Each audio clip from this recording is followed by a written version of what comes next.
आपको मेरी रेसिपीज पसंद आई है तो मेरे चैनल को सब्सक्राइब कीजिए और बेल आइकन दबाना मत भूलिए। और भी मजेदार रेसिपीज देखने के लिए मेरे चैनल द किचन कहानियां से जुड़े रहिए। हेलो एवरीवन, आज मैं आपके साथ व्रत में खाई जाने वाली साबूदाना की खीर की रेसिपी शेयर कर रही हूँ। इसके लिए मैंने आधा कप साबूदाना लिया है। ये मीडियम साइज का साबूदाना है, आप देख सकते हैं। इसके दाने ज़्यादा बड़े नहीं हैं। ये आपको इजीली मार्केट में मिल जाएगा।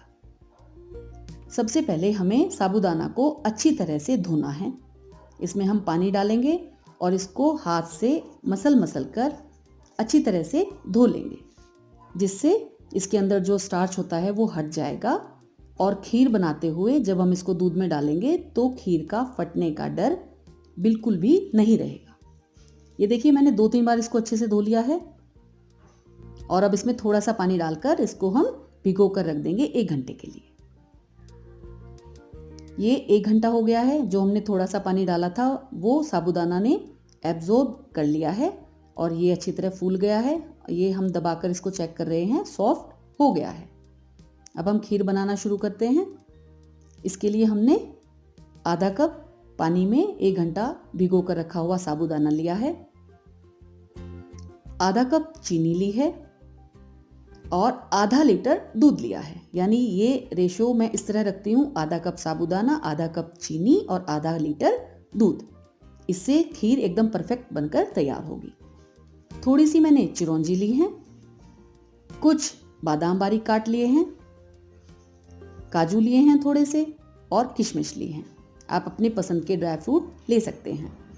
साथ ही मैंने हरी इलायची का पाउडर लिया है और थोड़ा सा मैं देसी घी यूज करूंगी। व्रत में खाई जाने वाली खीर हम बना रहे हैं। खीर बनाने के लिए हम थोड़ा भारी तली का बर्तन, पतीला, हम कुछ भी यूज करेंगे। और चौड़ा भी हमें ज़्यादा नहीं लेना है, थोड़ा सा हम कम चौड़ा लेंगे, जिससे खीर धीरे धीरे कड़कर तैयार होगी। सबसे पहले देखिए, पतीले को हम एक बार इस तरह पानी से धो लेंगे। ऐसा करने से जब खीर उबलती है तो उसका तली में चिपकने का डर थोड़ा कम हो जाता है। अब हम इसमें दूध डाल देंगे और दूध को उबलने के लिए रख देंगे। दूध हम कच्चा लें या हम उबला हुआ लें, उसको हमें यहाँ एक बार उबालना जरूर है। दूध उबलने के बाद इसमें हम इलायची पाउडर डाल देंगे और अच्छी तरह से इसको हम उबलने देंगे, जिससे दूध थोड़ा थिक हो जाए। इसके लिए कोई फुल क्रीम दूध लेने की आवश्यकता नहीं है, आप कोई भी दूध ले सकते हैं। अब इतने दूध उबल रहा है, इधर हम जो ड्राई फ्रूट हमने लिए हैं उनको हम हल्का रोस्ट करेंगे। 1 चम्मच हम देसी घी लेंगे और कम आंच पर उसको, ड्राई फ्रूट को हम हल्का हल्का रोस्ट कर लेंगे। इस तरह से खीर में एक बहुत बढ़िया टेस्ट आएगा। अब यहाँ भुन गए हैं हल्का सा, गैस बंद कर देंगे और गैस बंद करने के बाद हम गर्म बर्तन के अंदर किशमिश डाल देंगे। किशमिश को हमें पूरा अच्छी तरह से भूनने की आवश्यकता नहीं है। इधर देखिए, दूध भी थोड़ी देर हमने थिक होने के लिए रख दिया था। अब उबलते हुए दूध में साबूदाना हम ऐड करेंगे और इस चीज़ का विशेष तौर पर ध्यान रखेंगे कि साबूदाना डालने के बाद आंच तेज करके और इसको हम दूसरा उबाल आने तक लगातार चलाते रहेंगे। ऐसा करने से खीर का फटने का बिल्कुल भी डर नहीं रहेगा।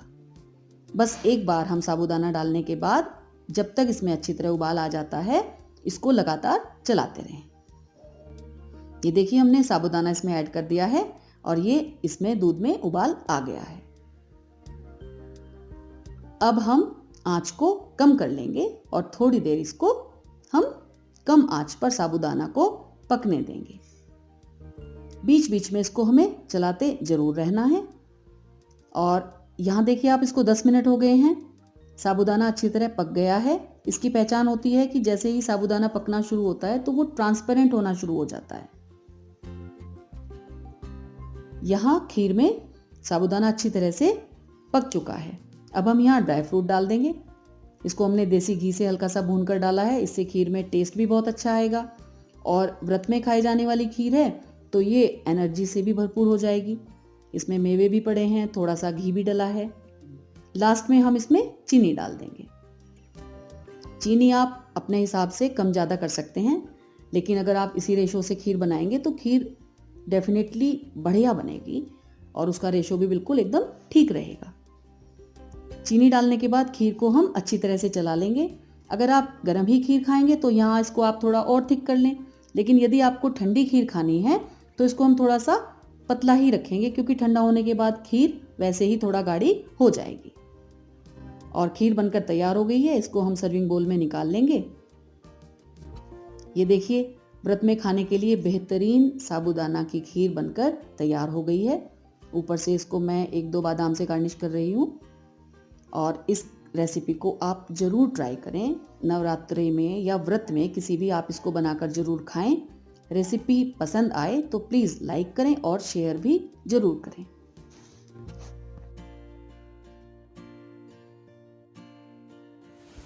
Thank you for watching this video. अगर आपको ये रेसिपी पसंद आई है तो मेरे चैनल को सब्सक्राइब जरूर करें। आप मेरे साथ इंस्टाग्राम, फेसबुक, ट्विटर और पिंटरेस्ट पर भी जुड़ सकते हैं और अपने सजेशंस कमेंट बॉक्स में मेरे साथ शेयर करें।